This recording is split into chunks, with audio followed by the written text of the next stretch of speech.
What's up, everyone? This is LB again from TB Wrestling Arena at Blogspot.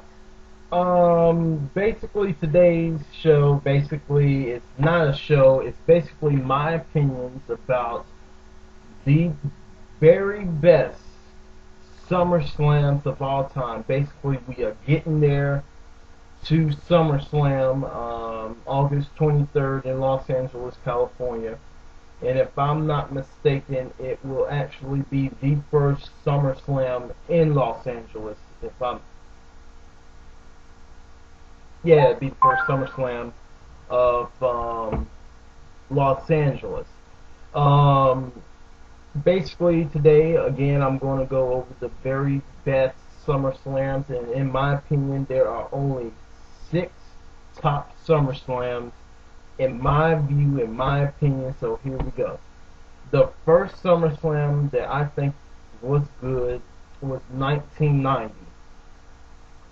Philadelphia, the Philadelphian Spectrum, well over 19 or 20,000 people. The two main events, you had the Ultimate Warrior versus Rick Rude, and the return of Hulk Hogan after his injury from the earthquake to battle the earthquake. I thought both of the main events were good. I thought that maybe in the Hulk Hogan earthquake match that maybe it should have been a winner, but obviously, they wanted to carry that feud on just a little bit longer. I thought Rick Rude and Ultimate Warrior had great chemistry in the ring, even though the Ultimate Warrior could not wrestle. I thought that maybe just a little bit more, it could have been one of the best matches of the year. Steel cage match, I think that was they could have left that out. Maybe it could have been an anything goes match. Now, obviously, back then in the WWF, they never really did that type of stuff in the 90s, 91, 92 years. It'll be years later that they would do the hardcore type stuff. Great rivalry with both of these matches and the 4 competitors in these matches. And I give SummerSlam the top honors for that. And that's my favorite SummerSlam of all time. The next best SummerSlam, SummerSlam 1991. You had the match made in heaven of Miss Elizabeth and the Macho Man Randy Savage, and you also had the match made in hell, which fit the Ultimate Warrior and the World Wrestling Federation champion at that time, Hulk Hogan, taking on the Triangle of Terror. You had Sergeant Slaughter, Colonel Mustafa, and the Iron Sheik. General Mustafa and the Iron Sheik was the same person, and Colonel Agnon taking on Ultimate Warrior and Hulk Hogan. I thought Madison Square Garden, where it all began 4 years earlier, I thought it was a good fit. A hot summer day, you have a wedding, and you have people trying to send each other to hell. I thought the only bad thing about it was, if you notice, in the match made in hell, the Ultimate Warrior runs backstage. By now, most people know that he got fired once he did that. The original plan was for him to stay out there.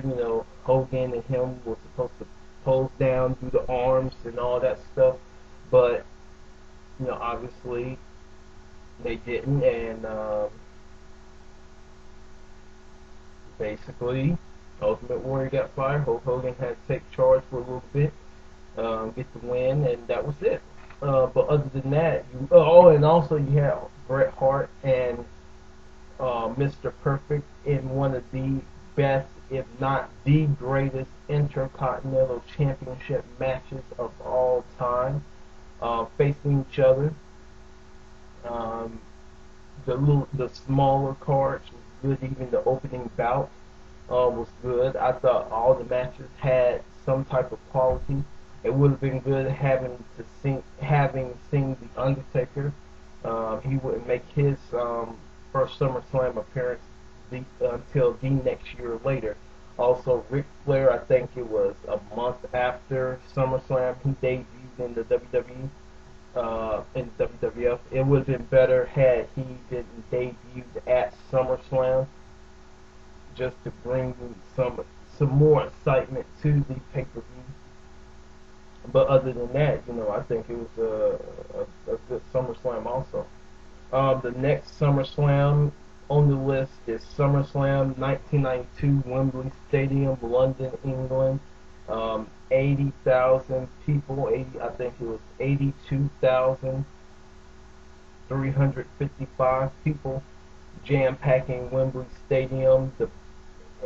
The again, the second or maybe the best Intercontinental Championship match, Bret Hart versus the British Bulldog. That was actually the main event, which has never happened before in the WWE, having the Intercontinental Championship be the main event in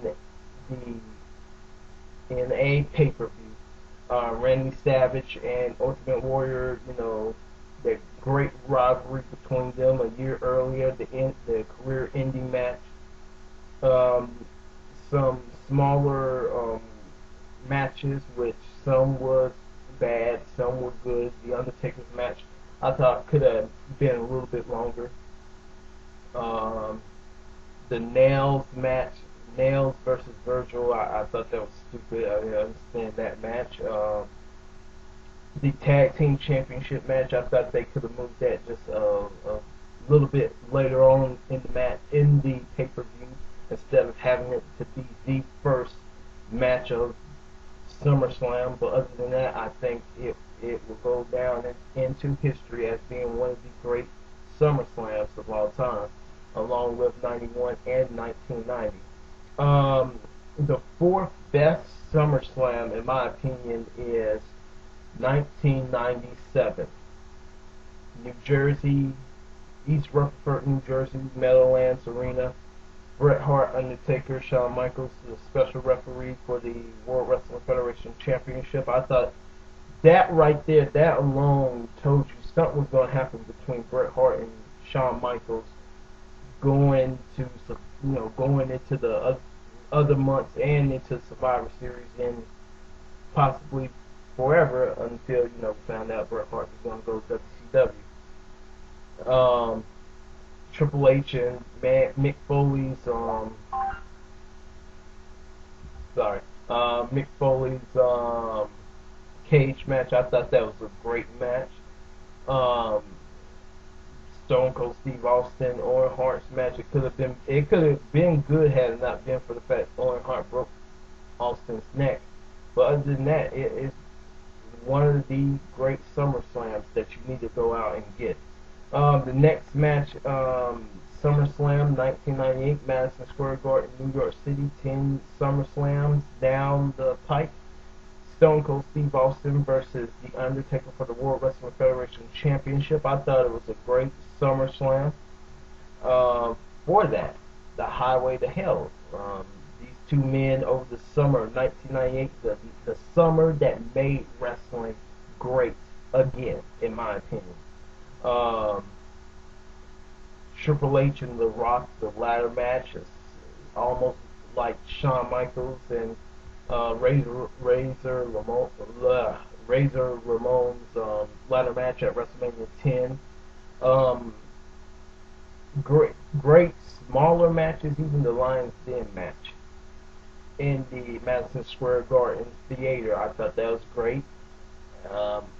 I don't have this in my collection. I wish I would, but somewhere in this small town that I live in, I cannot find it. I can't find it on eBay, and if I do find it on eBay, all the links are gone and all this crap. So that is the SummerSlam I'm trying to capture, and I know you can go on YouTube, type in SummerSlam, and you can find a whole list of SummerSlam 1998 matches. But I want the actual VHS, have some type of authenticity. You know, I know that's a big word. And those are my top SummerSlam picks. Leave a comment at the bottom of the screen and just give me a take on what's your best SummerSlam. So I'm LB, and thanks for watching this special edition of the Wrestling Match, the top edition.